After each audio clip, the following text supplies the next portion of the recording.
Bet sizing. It's an art form.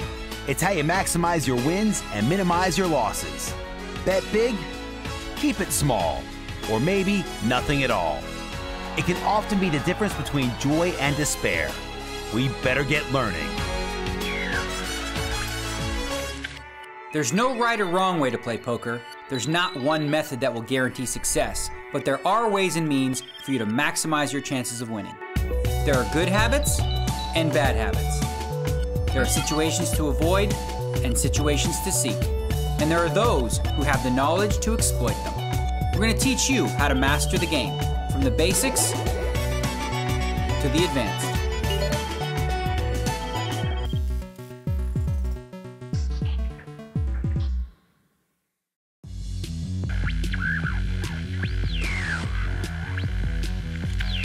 In our last show, we focused on the purpose of betting, why and when you should bet. And we also looked at the importance of fighting your curiosity and making the folds that save those precious chips. Now you know the reasons for betting. It's time to look further into the subject and find out just how important the size of a bet is. This show looks at poker played all over the planet, but today we travel to Macau as we assess a hand from the Asia Pacific Poker Tour and London for action from both the European and the UK and Ireland Poker Tour. There'll be an online masterclass from Daniel Negreanu as he takes us through the key things to consider when making a bet. Then later in the show, we drop in on the Bahamas, where we hear the thoughts of four well-respected players: Hashem, Pagano, DeMello, and Williams, who give us an insight into their use of psychology at the table. Okay, enough build-up. Here's the first of today's tutorials.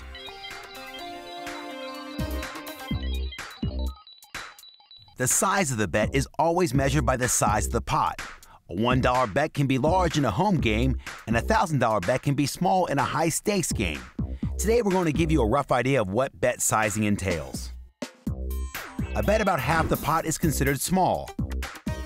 A bet of 2/3 to 3/4 of the pot is a standard medium-sized bet. Betting anything more is considered a large bet. The size of a bet is almost as important as the decision to bet in the first place.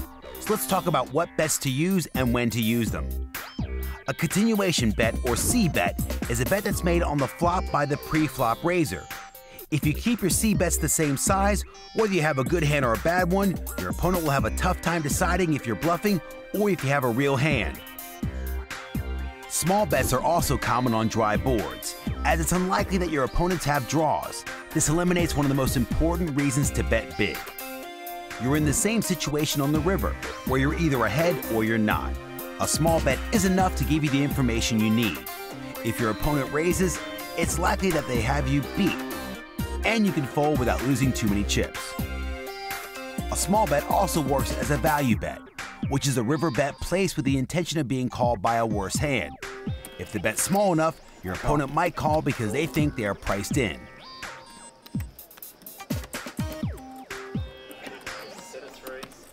Now let's look at some online bets to illustrate when to use large bets. Before the flop, bets are much larger than they are later in the hand. It's different because the minimum raise must be at least double the big blind. In this case, the blinds are 100, 200, so the minimum bet would be 400, which is already more than the pot. Usually, a pre-flop bet will be about 2.5 to 3 times the big blind, which is roughly double the pot. A good time to make a big bet is when there are a lot of draws possible on the board. Even more so if you have several opponents and a strong hand. For example, if you have top 2 pair on a board of ace of spades, 10 of clubs, 9 of clubs with 3 opponents, it's a perfect time to bet big. Most of the time, a drawing player will fold here. Other good spots to bet big are when you have a very strong hand or when you're bluffing. Here you have the best hand possible, the 10 to the ace straight.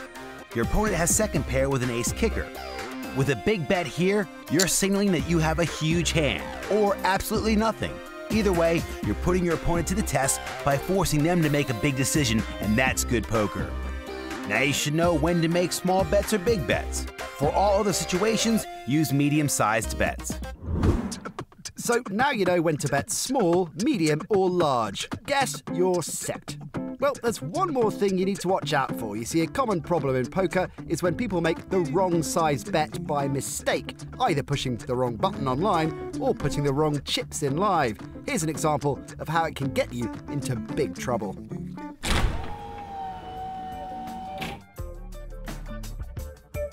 In this hand from the first series of the UK and Ireland Poker Tour in London, Gillis Augustus has made a pre-flop raise to 800 with 9-10 suited. Max Silver makes a costly mistake. Holding a meager Jack-8, he intends to make a standard re-raise, but instead he puts the wrong chip in. Dope! And re-raises to a huge 4,250. To make matters worse, Femi Fakinli wakes up with pocket aces and re-raises to 10,025. Augustus folds his hand, but Silver is in a terrible spot now. His hand is poor, but he's already committed 4,250 to the pot. We think he should probably write the hand off as a mistake at this point, but with so much already invested, he calls, and now finds himself in a huge pot out of position with only Jack high. The flop brings an 8 which pairs Silver, but frankly little less than 9-10 queen would have saved Silver's blushes here. Fakinli makes a standard continuation bet. I grabbed the wrong chips when I re-raised. And now Silver folds, figuring he is way behind. What he should have done then was announce his raise total before the chips went in. Always state your action before acting, people. It could save you a lot of chips and a lot of embarrassment. If you want to learn more about poker, then go to PokerStars.com. Following it all so far? Got all the lingo? Well, this might help as we highlight a couple of other specific bets to add to your arsenal. Blocker bet. A blocking bet is a small bet on the river when you're out of position. It's designed to deter your opponent from betting. Let's say there's 1,000 in the pot, and you're holding a marginal hand like top pair with a weak kicker. If you check, your opponent might make a standard bet or even a large bet, and you are facing a tough decision and probably have to fold. If you make a small bet yourself, say 350, your opponent may be wary of you having a good hand and will only call if they have anything. If your opponent has been bluffing, your small blocking bet lets your opponent know you have something. It gives them a problem. If they intend to carry on bluffing, they would now need to bet very big to force you to fold. This will often deter them from attempting it, as they are afraid of being called. They give up the bluff, and you win the hand. They'll only raise if they have a really good hand. All in. And you can safely fold. Overbet. An overbet is a bet that is usually larger than the total pot. They are bets used to confuse the opponent. They usually mean one of two things. Either the person that made the bet is super strong, or they have nothing whatsoever. It is quite an advanced play, so be careful before attempting it, as you are obviously going to risk a lot of chips. The overbet is often used when going all in. Sometimes it's just best to shove. Let's suppose the pot is 3,000 and you have 4,000 left. Usually in this situation, you would bet about 1,800 chips, but because your stack is 4,000, it's better to just go all in, even though it makes your bet a bit large. Underbet. An underbet is a bet that is relatively small in relation to the size of the pot. It is usually used to extract value from another person who is perceived to have a relatively weak hand. Blank. A blank is a community card that comes out that appears to be of no use in making any player's hand better. One thing successful players have in common is a good understanding of when to bet and how much to bet. Here's an expert in the form of Daniel Negreanu to explain how it's done. We caught up with Daniel in his Vegas pad and fired up a little sit-and-go tournament. Let's get inside the mind of a genius. I'm definitely committed. Hello everybody, we are at my house. This time I'm playing in a $5 sit-and-go 9-handed. I want to try to get a feel for who knows what they're doing and who does not. Okay, generally in a 9-handed sit-and-go, you really want to play pretty tight early. I've got a pair of jacks, so obviously going to raise with this. We've got a limper, AA74. We know what limping means. It's usually a weak player, so I'm going to actually kick it up to 80, which is 4 times the limp. A pair of jacks usually plays better heads up than it does 3 or 4 handed, so I don't want to limp in. I definitely want to put some pressure on the limper. That's not the greatest flop in the world, but the fact that he limped in leads me to believe he probably doesn't have an ace. I'm gonna protect these jacks anyway. There's 190 in the pot. I'm gonna bet 100, figuring he's gonna fold most of his hands here anyway. Okay, and he does throw it away. So not a great flop for the jacks, but as I mentioned, because he limped in, you know, there's a lot less to worry about. Let's do it, buddy, come on. Tick tock, tick tock. He's all in, okay, perfect. I really want to get a call here. Notice I made it 120. I would have normally made it 60 or maybe 90, but with this player, he's pretty loose, and I think he's gonna call. So now we flopped an ace. I'm gonna go ahead and bet 210. I'm hoping to get it all in, figuring that I can bet like 380 or so on the turn and then the rest on the river. He's called, okay, that's good news. I'm gonna bet 420, which leaves me about 660 to bet on the river, which seems like a good bet size. So hoping now he goes all in or calls me. I think if he has an ace, he's going to, and he does just call, which is very strange. You'd think that, you know, a more advanced player in that spot is never gonna just call, they're gonna go all in. So, oh, he just moved all in. All right, 654. Huh, but I don't see how we can fold ace-king in this spot. So we're gonna have to call. He's got king-queen, okay, so amateur player made an amateur play. He was drawing almost dead. He had 2 outs, and now we are the chip leader. That's my killer dog, Mushu. Ow, he's got a good hold on that finger. Yeah, that's my friendly little Chihuahua. Leave the dog alone, Daniel, and get back to work. All right, I've got ace-jack on the button. I don't love this hand, but we've got a lot of chips, and we're playing against amateur players in position. I could re-raise here, but if I do, I'm gonna have to play for his whole stack. So instead, I'm just gonna call with the hand, take a flop in position. Okay, the flop's 4-4-3, no help for us, but we still could have the best hand with ace-jack. He's checked, okay. Well, I'm gonna take my chance here. He might be trapping me, but I'm gonna find out for 200. There's 375 in the pot, so I'm betting right around 50% of the pot. I think if he check raises here, he's gonna have a pretty good sized pair. But if he has ace high, he might actually fold it. Certainly a hand like king queen, I think he'd fold. And he folded, okay, so well played. Well, Daniel seems to have that under control. We'll be back for more from the Bet Sizing Masterclass in Part 2. Time for a break now, but here's a quick question about bet sizing. The blinds are 500 and 1,000, and you have a stack of 8,000 chips. You've been dealt 10-10, and all players fold to you in middle position. Should you A, call 1,000, B, raise to 3,000, C, move all in, or D, fold? We'll give you the answer after the break.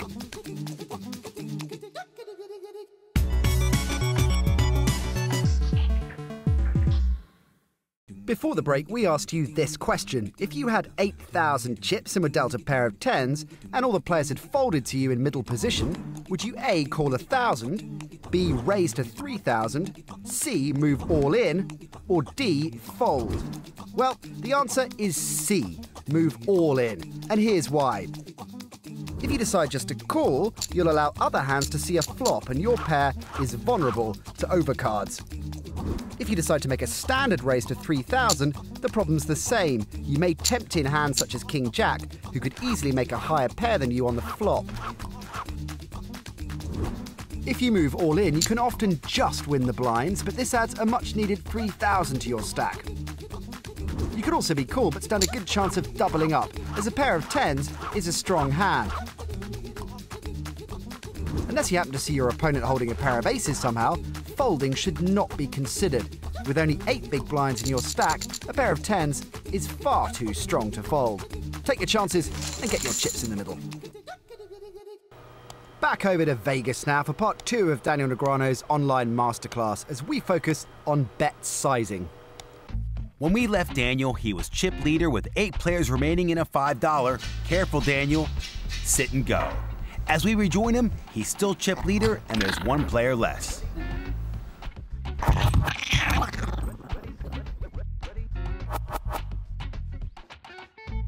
Pair of queens, ideally, I'm gonna get it all in against one of these short guys. It's been raised here by I bet you win. He's only got 1,200 total and he's made it 2. So I'm gonna just make it 400, which should commit him. Made it 400, fully expecting I bet you win to move all in. He's called, okay, that's strange. You would think that he's gonna raise there. Now there's 950 in the pot, but most importantly, his stack size is only 812. So I don't want to bet more than half his stack because that should, send a message that he's committed. So I'm going to try to get him to call or play by betting 300. He's all in. Okay, perfect. So he's got ace-10 offsuit, so it worked perfectly. I think if I would have went all in on the flop, he may have folded the ace-10, but he's just caught the ace. Just before I said it worked perfectly, you got to focus on not the result, but on the way you played the hand. In this position on the button, he's supposed to raise a lot of hands, so we're going to take our chances again and make it 500. This is why I like my bet size. Instead of re-raising to 700 or 600, make it 500. That way, if Denver Dahl goes all in, I can get away from this and I can fold the ace-10. This is a raise made based on position. You'd expect the button to raise over half the time. And he's all in, okay. Well, we've already got 500 in the pot, okay. It's costing us 1,374 to call. So even if he has a pair of jacks or a pair of queens, we're still getting pretty close to the right price. And he has ace-8, as mentioned. So we're in great, oh, and he flopped an 8. So sick. This guy's name is I Bet You Win, but I bet you he doesn't win very often. Well, Daniel got the last laugh. I Bet You Win bubbled, finishing 4th and 1 place off the money when he failed to hit his straight or the flush draw. As we rejoin it, Daniel has got plenty of work to do. He's the short stack of 3, and yes, the overbet all-in is a viable option. Denver Dahl raised on the button, 600. I just can't really fold an ace, so I'm gonna have to just hope that he doesn't have a big hand. He called. He got ace-9. Ugh, we're in trouble. We need a deuce or a 3. Nope, that's not gonna do it. Decent result, we made the money, and don't forget, that guy I Bet You Win, he was so lucky against us. Remember that, right? Ugh, dirty. Unlucky not to win that one, but let's have a look at a live example where Daniel uses his knowledge of bet sizing to outplay his opponent.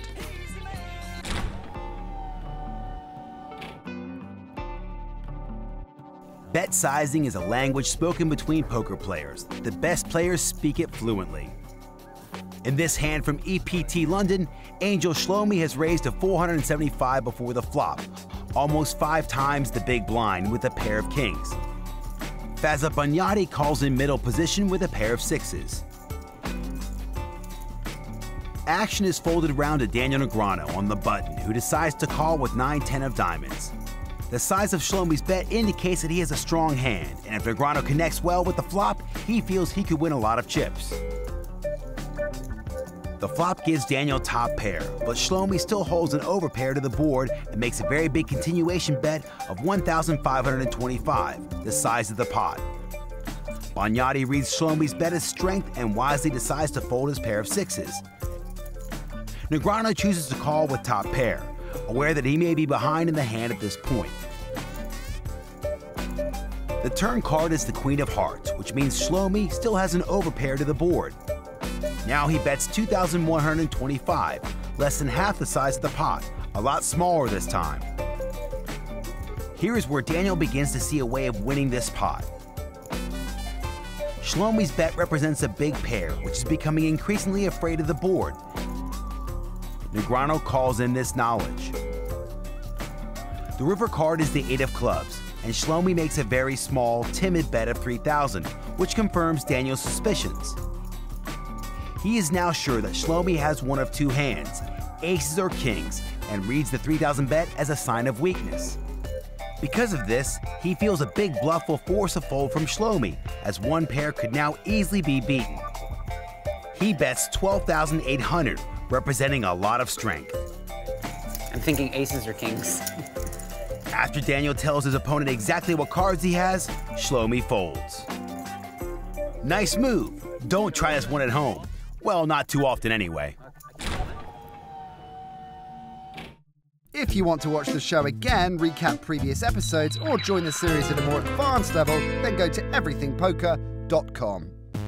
Everything you wanted to know about poker is divided into 2 levels. Back in level 1, the novice level, we dedicated the shows towards helping you pick up the basics.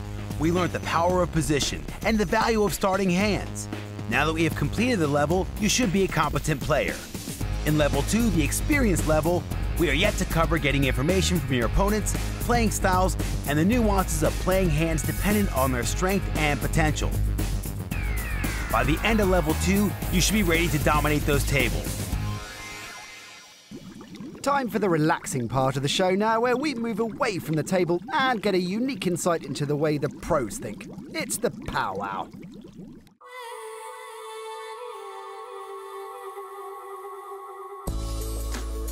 Poker is a game of psychological warfare. The table is the battleground and the chips are the weaponry. The players sit still for hours, but the minds race as each tries to outwit the next. In a Bahamas beach hut, a stone's throw away from the tournament floor, 4 pros discuss their opinion on the psychology of this great game. WPT title holder and 2-time World Series of Poker bracelet winner David Williams. The Dutch Olympic gold medal winner and promising newcomer to the game, Fatima de Mello. The Italian with more cashes on the EPT than any other player, Luca Pagano. And the 2005 World Series of Poker champion, Joe Hashim. Poker's a pretty interesting game, right? But regardless what happens, psychology of the game is still paramount. You guys agree with that? It's very important to understand what your opponent can understand.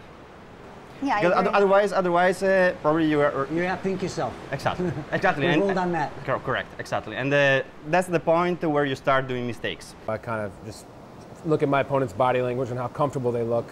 If they look comfortable or uncomfortable, if they're experienced or not, then figure out what I think that means. But if you're able to see that, because by watching the player earlier, you can decide, okay, this is a guy who would be comfortable when he's bluffing, or he would be comfortable with the nuts. I mean, you have to make that decision. And If you had one question that you would ask and he has to answer, what would be the question? do you want me to call? You know, that's a question you see a lot of people ask. Yeah. And it's funny how often people give the true answer. It's so true, isn't it? Thinking, trying to, like, you know, this level, like maybe he's not telling the truth, but most of the time people give you the true answer. Okay, here's a question for you all. I don't. Best way to get someone on tilt? Depending on the player, usually showing a bluff in Yeah. a big spot. I mean, it's hard. Some players, For sure. some Showing a players, bluff, yeah? Oh, yeah. Does that tilt you? Yeah. If someone shows you a bluff? It does. I'll remember that. Yeah, obviously. But but then I just get up and I know that it gets me on tilt, so I just take a little break. Personally, I don't feel very comfortable on trying to put an opponent on tilt. I rather prefer to beat him with the cards. I mean, you know what I mean? I just don't feel very comfortable in pushing around people. So you try and tell us you're a nice guy. Kind of. I mean, have you guys noticed too that there's been a decline in number of earphones at the table? People now are going back to, I want to sit here and actually listen, I want to watch, I want to pay attention and not lose myself in my music, which goes back to what we're talking about, into getting into people's heads.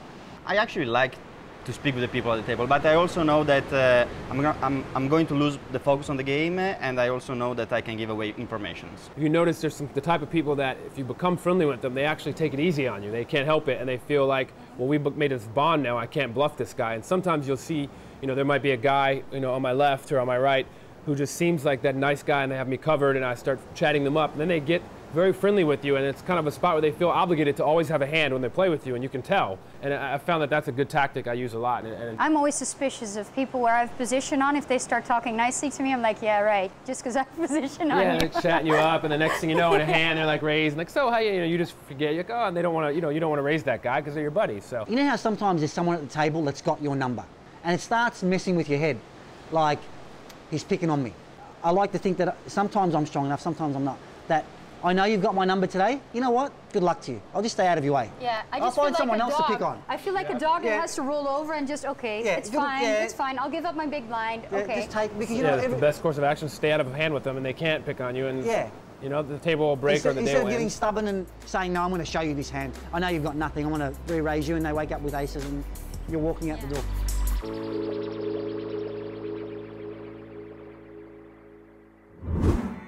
So that's not everything you wanted to know about poker, but we're making good progress. Let's review what we've learnt today. We looked at bet sizing and exactly what determines the size of the bet you should make. We covered the various different types of bet and their purposes. We also saw how the bets that your opponents make give you a good insight into the cards they may be holding. I'm thinking aces or kings. To experiment with all you have learned in the show today, go to PokerStars.com and follow the simple instructions for downloading the free software. Once on the site, sit down at a table, and this week's task is to play according to our bet sizing guide. If the chance arises, test your ability to execute some of the more advanced types of bet we covered in the show today. If you follow our guidelines, it will help you to maximize your winning hands and minimize your losing hands. Coming up on the show next time, we take our first look at playing styles and travel to San Remo, Italy, where we examine the game of one of the most highly regarded players of recent years, Jason Mercier.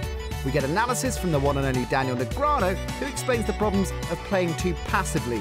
Plus, we get more advice from the pros as they explain how to find the playing style suited to you. This is the greatest game on earth, ladies and gents. Let's master it together.